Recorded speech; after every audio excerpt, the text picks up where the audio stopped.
Hey y'all, my name is Brooke Richmond and I am a licensed marriage and family therapist, and I will be doing the final recap for Ginny and Georgia season 3 episodes 8, 9, and 10. Okay, so let's just dive in. It's the last 3 episodes of the season. A lot has already happened. A lot happened in these episodes, and we're just going to talk about some pivotal moments, and we're going to bring some stuff full circle. Okay, so let's go. Now, I just want to dive right into just something that stood out to me, something that really resonated with me was the therapy scene between Jenny and Zion. Y'all, just oh my goodness. I love the therapist. Let me just say that. Like, I wish me and her could be like therapist friends or something. I love her. She's great. I love that she told Jenny, you don't have to take care of your dad here. So Jenny was being prompted to share her feelings and express herself in the therapy session. She was hesitating because we know that Jenny struggles with feeling safe in multiple spaces and places in her life. But I love that the therapist reassured her that this is a safe place and you are not expected to take care of anyone else and their feelings while you're here. Love that. Love that she reminded Jenny that she's safe, but also just like establishing those boundaries within the parent child relationship, because we know we've seen over the course of the series and this particular season that Jenny is extremely parentified. She's always taking on the responsibilities of the adults in her life, her parents, and she just can't deal with her own stuff. So I love that the therapist did that. I love that she made sure like that boundary was established. Like, you are the child, you can express yourself. You are not here to take care of your dad. Beautiful. Shout out to the therapist. Um Now, okay, yeah, so let's talk about Zion in the family session. This was just beautiful coming from him because there was such a huge difference between him participating in the therapy session, then Georgia participating in the therapy session with Jenny, just the differences, right? I love seeing that Zion was open to listening. He was very understanding. And yes, Zion was out here gallivanting, being a young person, okay? This was still important to receive from him. And I just want to also point out that this is important for any parent, whether you are present, whether you are not present, absent, not absent. It's still important to really just hear what your child is saying, really just try to be understanding and just try to be, emotionally present and available for them. And that is what we saw from Zion. I love that he was willing to take accountability. He was extremely apologetic and remorseful. No matter what the feelings may be about Mr. Zion, this is still very important to execute as a parent when you see that your child is really struggling with some things. So I just want to give Zion a shout out to, just for executing that and modeling that. And also, I also love seeing that come from a black man, a man of color. It's okay to be expressive, it's okay to be vulnerable, right? And that is what he displayed in those family in that family session. And I just love that. When I say that scene lives rent free in my mind, y'all, like, I just love a good family session. Like, let's just talk, let's just communicate, let's hear each other, let's listen. And the therapist did a great job with facilitating the conversation. She allowed Jenny to speak. She asked how Zion was feeling about what Jenny was saying, that she, gave him the opportunity to speak. And it was just beautiful. It was just beautiful communication, beautiful connection. And that was the moment they needed for their relationship. It was very healing for their relationship. And I just loved it. I just loved it. So thank you, therapists, for making that happen, because that was great. Let's bring the parent in. Let's make it work. Okay. Okay, now let's move on to Paul and Georgia's argument. So Paul is pissed, right? He puts it all together that Georgia lied about being pregnant, which was oof, that was an intense move. That's the word I'm going to use. That was an intense move by Georgia. We understand why, but just the way she goes about just getting her needs met, it can just be so hurtful to other people. What I witnessed in that scene was just two people who were hurt and triggered. We see Paul's his hurt and his pain. We see that Georgia is triggered.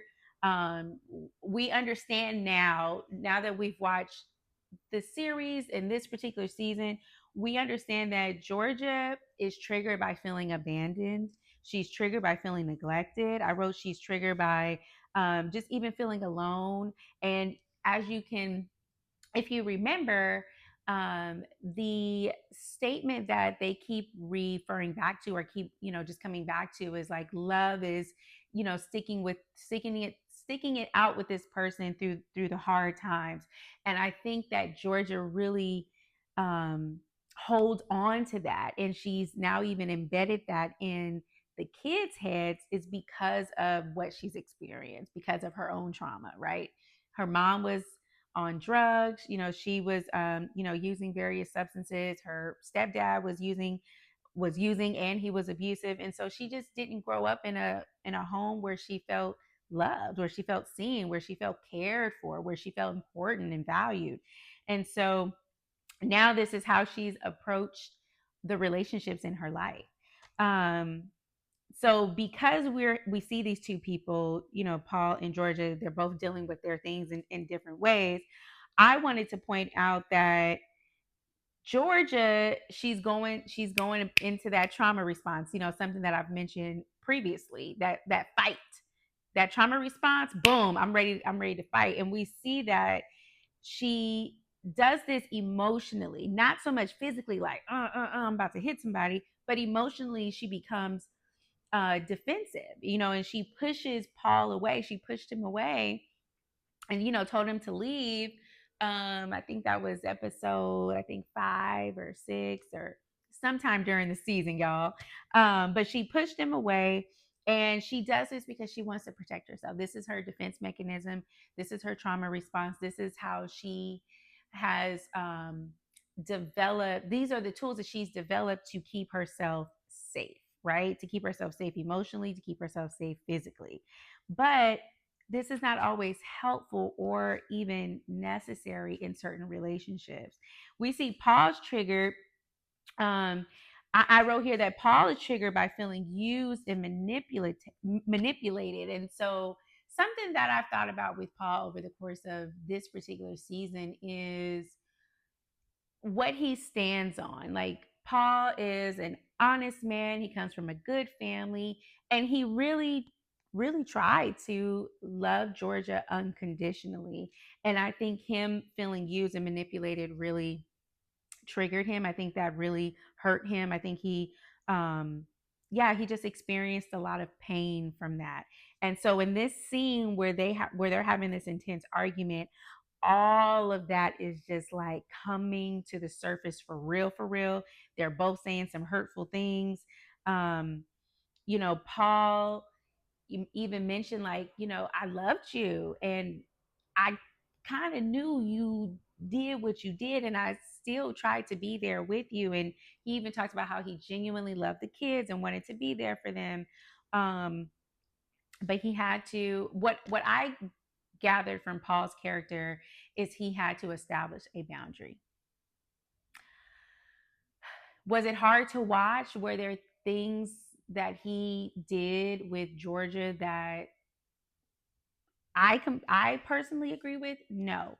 But he had to establish a boundary to protect himself.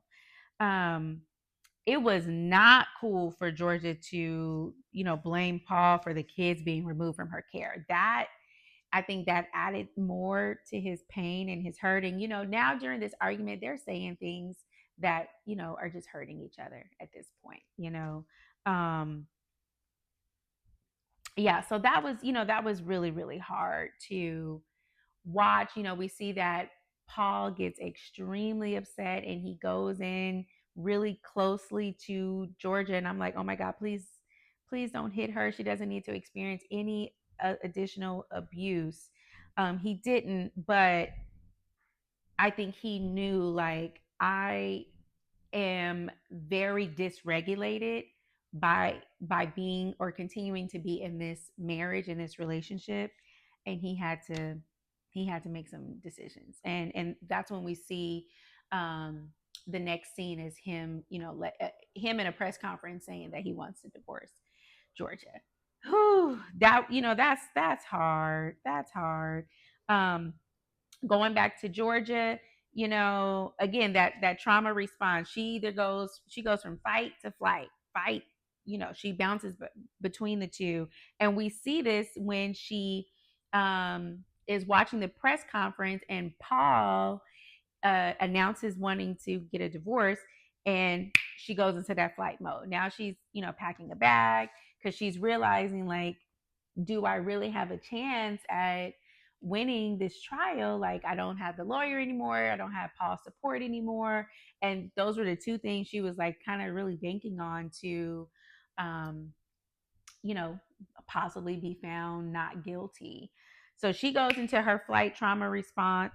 But this is such a pivotal moment because she's ready to run. She's ready to leave the kids, which was really hard to watch. But we are seeing a shift in Georgia because she decided not to run. So she did something different. She's changing. We see the shift in her. Um, and she actually turned herself in and took accountability for what she did. This is really important to understand. And I feel like also because we see when Georgia is on the bike, riding, when she's planning to run away, we see her having all of these flashbacks of her spending time with the kids and just all these different memories, these sweet memories of, her being a mom and being with Austin and Jenny. And so what I had gathered from that and what I was like putting together is, Georgia has experienced being neglected and abandoned by her own mom. And I think in that moment, she understood the impact of that. She understood how that impacted her life. And it was hidden even more in that moment. And I think that influenced her decision to not run, which is good because now she's really trying to be a part of the process of breaking the cycle. Because if she had run, or if she had ran away, I think I'm saying that right. If she, had abandoned them, um, and left them to just be raised, by their dads, that would still impact them because we've seen throughout this season in particular that they love their mom. They just want her to make better decisions, but they love her and they want to be with her and they want to, continue their family together. But because of her decisions, it's been hard to navigate having a healthy relationship with her. But we see that, because she didn't run away, she comes back, she calls Jenny, and she's like, hey, this is what I did. I think that was us seeing that shift in Georgia. So I want to give Georgia her props on that. Like, yeah, somebody might say like, oh, well, she's their mom, like she should have came back, or but she was planning to not come back. She was planning to fully be gone. But she came back, and I thought that was huge for Georgia's character because we know she can be about Georgia, right? But she loves those kids. She loves being their mom, and she's experienced her own, um, being abandoned, being neglected by her own mom. And I really feel like she was influenced by her own experience to not run away in that moment. Let me see. As we see the shift in Georgia, right? We're seeing like a positive shift, some positive changes in Georgia. We see a shift in Ginny, and it seems like it's going the other way. And I'm gonna touch on this later. It seems like it's going in the opposite direction. And Ginny, I feel like she is now tapping into her fight mode trauma response. And we also see that she's continuing to, maintain that parentified role, because now she feels like it's her responsibility to get Georgia out of jail, to make sure Georgia is found not guilty. And I feel like that scene of her leaving Marcus when they were like in the park or something, when she got the call from Georgia, I feel like there's just like a shift in her face. Like you see that she is changing, like emotionally, physically, and it's scary. It's really scary. And we see what happens later, right? So let's okay, yeah, so let's continue. Yeah, those were kind of like my thoughts about episode 8. I'm gonna jump into episode 9. This was the Max episode. First of all, this episode was so good. Wow, really really good. And it was really nice to see more, more of a background view into Max life. I really like Max. I just want to say that. I really like her. um but Max, so this episode opens with Max, after she sees Georgia leaving on Marcus' motorcycle, and she's like freaking out. And so I've had multiple conversations with friends. Someone even brought it up on my YouTube channel. They like made a comment about her having maybe ADHD, OCD. And I will be honest with you guys, I really struggled with seeing the ADHD, seeing the OCD. And what if Max came to me, I think I would definitely assess for those things. Um, but would she meet full criteria? I'm still debating. If I'm being honest, I'm still debating. And what I wrote here was like, is it ADHD? Is it OCD? Is it general anxiety disorder? Maybe all three can be argued, and they can all be true. But, I wanted to take a step back and think like, well, how would I respond if I just saw Georgia leaving my garage with my brother's bike, and then seeing the bottles and the drawer, and so that's a lot. Like, you can feel overwhelmed and you can feel anxious. um Let me see. And something that I do know in my experience is with ADHD and anxiety can coexist. And then we know with OCD, obsessive compulsive disorder, that is an anxiety related disorder. So I think it's fair to say that she might have traits of each of these, and they were exacerbated as she was trying to figure out and navigate, how to handle seeing Georgia leave her garage, right? um just some of the behaviors that I noticed, like, yes, she had the racing thoughts, she has the messy room, she overthinks, she can be forgetful, the restlessness, she might worry excessively. And all of these things can fit into all of these different categories. And that's why I said, like, they can all be argued and they can all be true. And it's possible that these um, traits were exacerbated, these behaviors were exacerbated because of the situation that triggered it all, right? Um, so those are my thoughts on Max and her possible diagnosis. But I don't want to get into diagnosing too many people now. If we want to diagnose, you can meet with me, okay? um, but those are just some of my thoughts. What the other thing I want to get into with Max is just her overall um feelings, her feelings, her not feeling safe to feel. And I wrote here, Max is constantly hearing, "Don't make this about you," which can just feel so invalidating. You can feel ignored, you can feel dismissed, you can feel disregarded.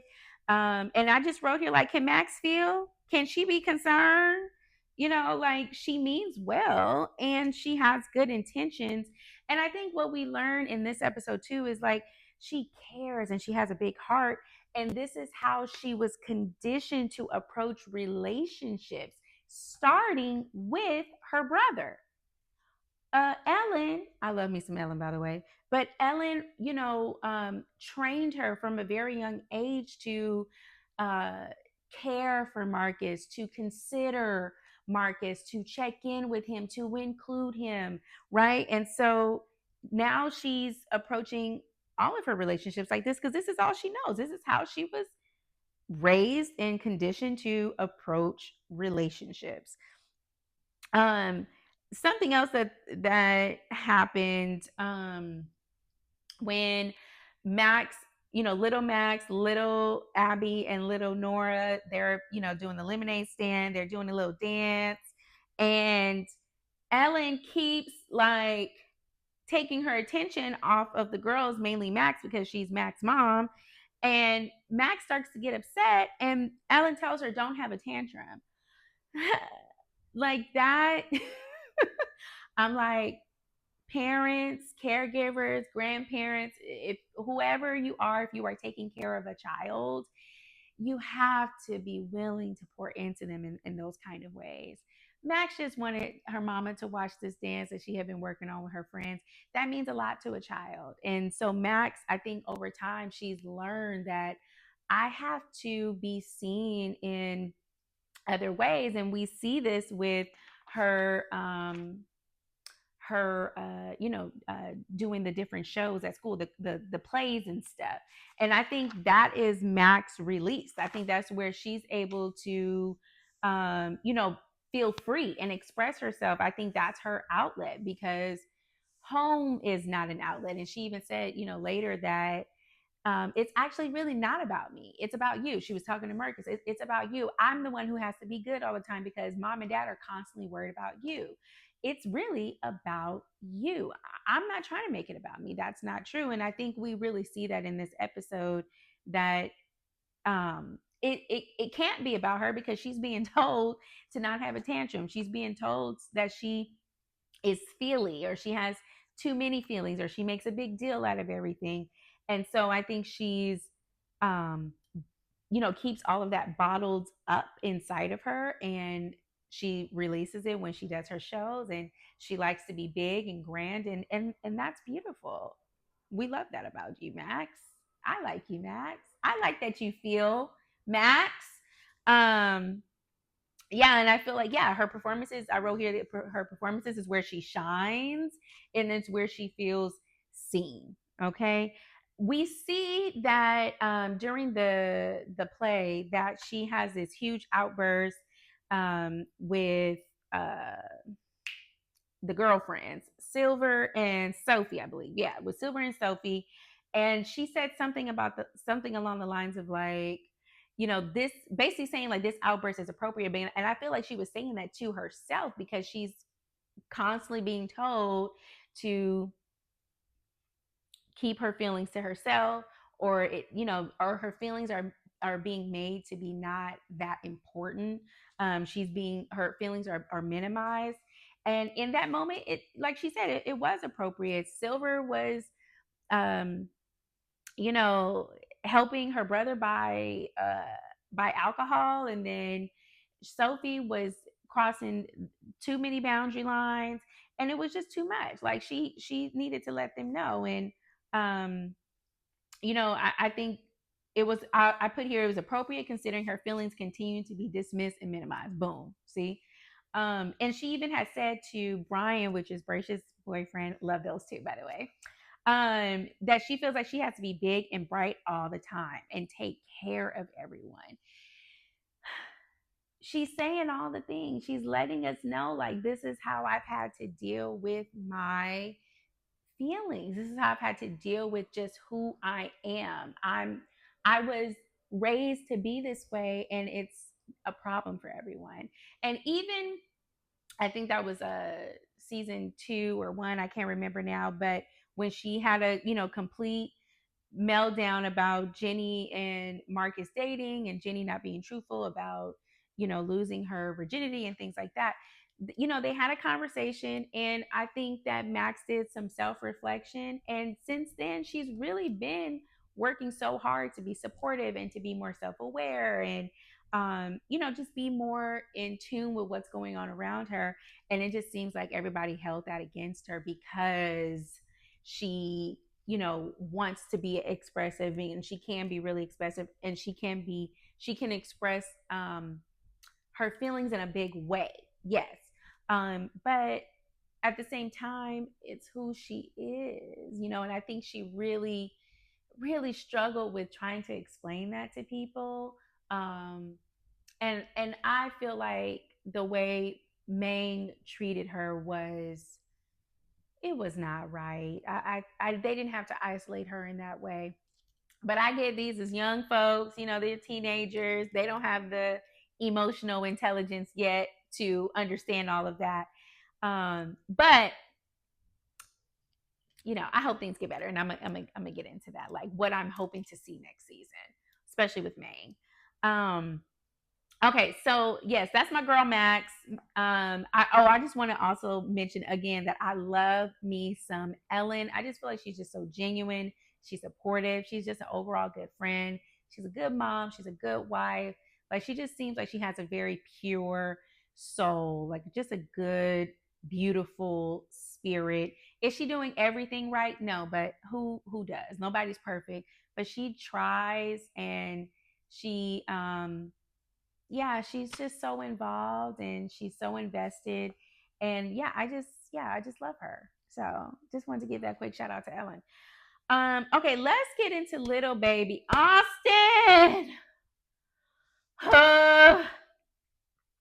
I mentioned here, I said he is definitely going to suffer from PTSD. He kind of already is. We see him, in previous episodes, like wanting to sleep on the couch, and he's having some increased behaviors and things like that. But after episode 9, after this season period, actually, it seals the deal that he's definitely going to be struggling with his own mental health issues. And that, well, you know what? He already kind of had some stuff, because I think that was season 1 where they mentioned that he wets the bed, which is a symptom of anxiety in young children. But now I think we're going to see things just get worse with everything that he's witnessed and what they just put him through with court and being on the stand and not being truthful. That's just too much for a child to carry. And I just put here that, I anticipate seeing Austin struggle with anger issues, anxiety, unable to maintain relationships, trust issues, sleep problems. We already seeing that. He might even become manipulative himself, because these are the behaviors that he's learning at a very young age. Isolation, we see that at the end of season 3. He wants to be in his room, be by himself.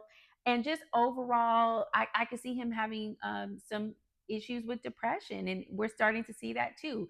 Wanting to be by yourself, isolating yourself, that is a symptom of depression. Even anger, being irritable, easily frustrated, that is a symptom of depression. That is a symptom of PTSD. Um, and my heart just breaks for him. Just,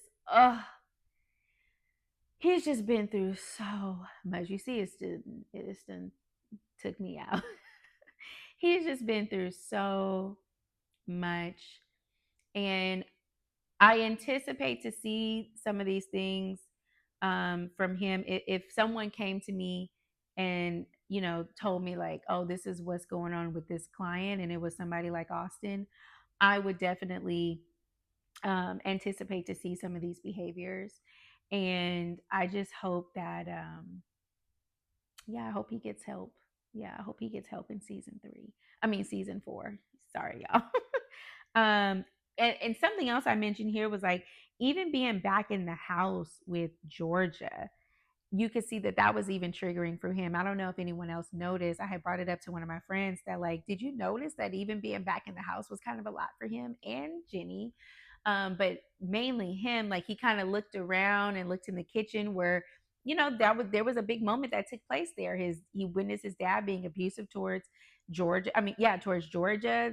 He had to shoot a gun, and that's just that's a lot. That's a lot, and he's been carrying that for a really long time. And also the resentment that is building up inside of him towards Jenny, towards Georgia. And we see that when he tells Jenny to get out of his room, and I think he's gonna have some resentment towards her for encouraging him to lie in court, but also, and this is actually something that my friend pointed out to me, and I was like, "Ooh, that's good." We also are gonna see, or we also can see some resentment building up towards Jenny, because at the end of the day, she's still gonna be with her mom and her dad. And Zion, Zion said it. He's petitioning for joint custody. So, Jenny's going to have both of her parents around, while Austin, you know, being encouraged to not be truthful in court. He got his mom back and he's been reunified with her. But in the process of all of that, he loses his dad, who he genuinely loves and genuinely enjoys, spending time with. And he even told Jenny at one point that he was like, I kind of like living with dad. Like, it's kind of better since I live with dad. So just putting him in that position um, is definitely going to have a very strong impact on him. And, it's overall, it's traumatic, period. Um, so my heart goes out to baby Austin. And yes, he's still a baby. I know he big in this season. That's something I actually, one of my friends, she can't stop talking about how big he is in this season, compared to the previous seasons. But at the end of the day, that's still baby Austin. So we love you, Austin, and we rooting for you. Okay. Um, Let's get into Marcus. I just want to talk about Marcus for just for a second. His drinking problem has gotten worse over the course of the season. And, now it's really becoming a problem. He's drinking at school. He's, hiding uh, bottles of liquor in the garage where his art studio is.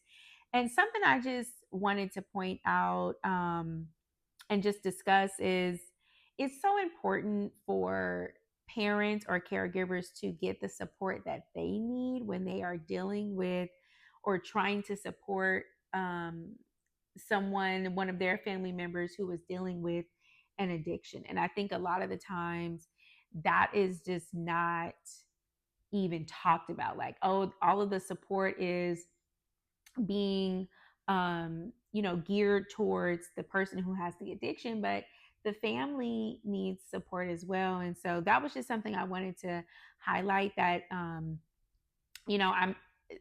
gonna get into it, but I'm gonna say what I'm hoping to see next season. But that's one of the things I'm hoping to see next season, is that Ellen and the dad, I can't remember, Clint, the Ellen and Clint get their own support with just trying to, getting help with navigating that process, and just having their own space to process their thoughts and feelings about having a son who has an addiction, who has a substance use problem.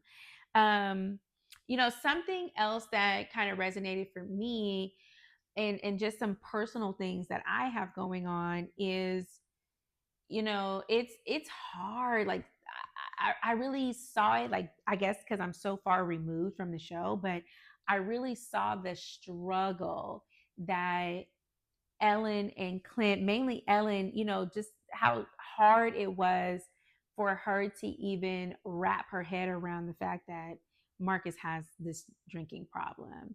And, we're looking at it and we're like, he needs help. Like, I've been a Max where I'm like, he needs help. He, like, what are we doing? We need to, we need to make this better.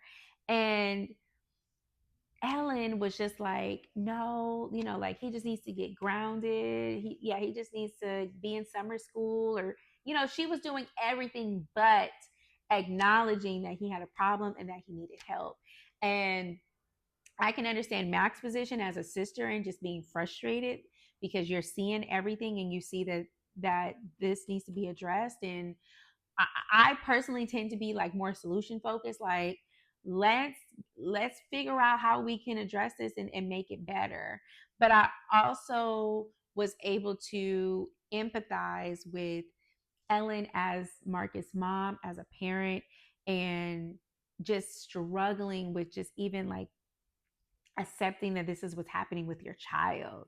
And I also feel like parents are going to naturally internalize whatever is happening with their child. They're going to internalize that. They're going to automatically blame themselves. They're going to automatically feel like it's their fault because you just pour so much into your child as you're, trying to raise them.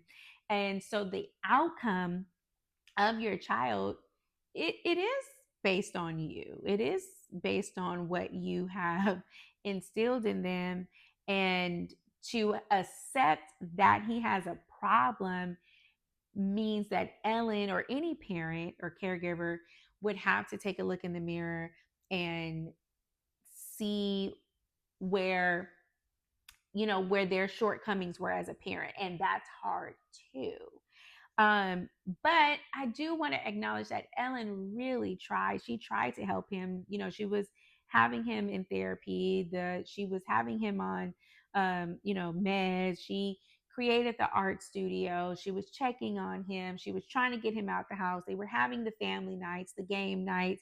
She tried. She really tried. But something I think I had mentioned in one of my other videos is, did anyone just sit and acknowledge that what he's dealing with, sit and acknowledge what he's dealing with, and just um, talk to him about it? Really, I think I had said in another video, like, someone should have just sat down with him and be like, you know what? I know this is hard for you. Instead of just throwing out trying to fix it, which is okay because I'm all about solutions. But let's balance solutions with some type of a conversation, some type of acknowledgement and recognition about how he has gotten here. And we know that he's feeling depressed about losing his friend. No one has yet to say that in the family, like within the family unit. Yes, it's implied, and we're picking that up as the audience, as the viewers watching the show. But I think it would have made such a huge difference if someone just came in his room and just said, like, I know this has been a lot. I know you're grieving. I know you're feeling really sad about losing your friend. I think that really would have made an impact. But they tried. They did what they knew to do. But Marcus needs some help. He needs additional support. And so, um, yeah, I just wanted to talk about that, like just how that can be, difficult to navigate as a parent. It can be difficult to navigate as a sibling, and it can be difficult to navigate as the person who is experiencing or who is struggling with the addiction. And just all of those dynamics within the family can, just have such a strong influence on how things are navigated. So, Marcus, poor baby. I really feel for him. So some things that I am hoping to see next season. So we're done season 3, and let me just say this was an emotional roller coaster of a season because sis needed to de-stress a few times throughout this entire season. Because, but let's talk about what I'm hoping to see next season as a therapist. I'm hoping to see Austin in therapy because baby Austin needs therapy. Okay, I'm hoping to see he has his own therapy sessions along with some family sessions with Georgia and Ginny. Okay, let's just bring everybody together, right? So I'm hoping to see that. I'm hoping to see Georgia in therapy. She mentioned to Jenny that she was thinking about going to therapy. I think that could be very beneficial. I just need everybody to get help next season. Now that's probably not as exciting, and I know everybody wants to see the drama and the trauma, but can we do something? Can we get some therapy in there for some other folks? Outside of Jenny, I do want to see Jenny continuing to be in therapy and continuing to make progress, because I'm getting a little nervous with Jenny. I even wrote here like, um she's, shifting as Georgia is getting better, and we see her progress, and we see that she's shifting. We see the kids going in the other direction, and they're getting worse. So I hope that Austin is in therapy. I hope we can get some family sessions in there with Georgia and Jenny. I hope Georgia, I'm hoping to see Georgia is in therapy and she's making consistent progress, consistent changes. And I'm hoping to see Jenny continue with therapy. I'm hoping to see that she's less parentified in season 4. Um, yeah, I just hope that she has more places and spaces where she feels safe, where she can just be a regular teenager and just, really feel safe and secure and stable. That's what I really hope for Jenny next season. Um, Let me see. I'm hoping that Marcus makes progress in rehab. I hope that he is getting, or I hope that we see him getting the support that he really needs, and that he receives that and is receptive of that. I'm hoping to see that Ellen and Clint have their own um, supportive community. Like what it's like to deal or have someone who's dealing with an addiction in your family. I hope that there's something along the lines of that for them in season 4. Let's get Abby some help. Let's get Abby some help in dealing with her eating disorder. And I'm hoping to see her coping with her stress and her pain in healthier ways. I'm hoping to see that next season for Abby. That's what I want for Abby.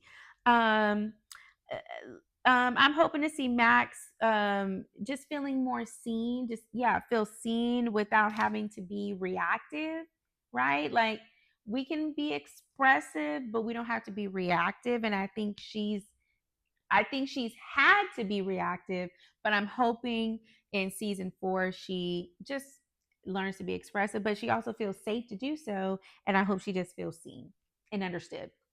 I think Max is extremely misunderstood. There we go. Yes. I'm hoping to see Mang make up and reconnect, because friendship is important and you need your girls. And I'm a girl's girl. So I want Mang to get back together and love on each other and be there for each other and just be better moving forward. Just be better, Mang. Learn from the lessons during sophomore year, be better junior year, period. Now, I'm not going to have too many expectations of that, because I have to remember we're dealing with teenagers. We're dealing with teenagers. But, baby, let's come back together. Yeah. Um, and let me see. Some things I am nervous about. I'm nervous about Georgia regressing. And, even Jenny had made a comment at the end of season 3, like, I hope my mom has really changed and she doesn't want to have to go about things in a more Georgia fashion with the manipulation and the lying and just going to a dark space. She said, I don't want to have to do that again. Don't make me do that again. Which means she didn't really want to, but she did it because she wanted to fight for her mom, because she loves her mom, and she was taught to fight, to stick beside people when you love them. And so I'm hoping for the sake of the kids that Georgia does not regress and do something else, make some other, make more choices that will impact her family. Yeah. I don't think we're going to see any real progress with them until Georgia remains consistent with her progress. Yeah. And that's a word, like the parent is I always used to say this to caregivers that I used to work with. The parent is the child's first teacher. So what you do, how you model certain things, how you handle certain situations, how you show up, how you present yourself, how you carry yourself, all of that is going to impact the kids. Every single thing impacts the kids. And they remember, some parents will be like, oh, they were 5 when that happened. They don't remember that. They remember some parts of it. They remember hearing something that sounded really scary. They remember seeing that one thing that didn't feel right. If they can't articulate it and verbalize it and express it, they definitely are experiencing it in their body. They're having some kind of physical response. Um, and so, that's just important to keep in mind, that what you do as a parent, as a caregiver, will definitely impact your kids, and they're watching you. Yeah. Something else I am nervous about is we see the end of season 3, George's mom and stepdad driving by the house. Whoo! I don't know what that's coming with. I can only imagine, and it just makes me nervous. And I'm just already feeling like season 4 is about to have me on another emotional roller coaster, and I'm gonna be having to do my own self care and regulating myself. And you know what? I'm here for it. I'm here for it. I'm gonna just do what I gotta do and make it happen. But that's what I'm hoping to see for next season. Thank y'all for hanging out with me every week as I did my recaps of all these different episodes for season 3. Let me know what you want to see next season. Let me know what resonated with you. Let me know what some full circle moments were for you. Um, yeah, and yeah, let's talk about it. Leave a comment, share your thoughts. We can have more conversation and discussion in the comment section. All right. Thank y'all.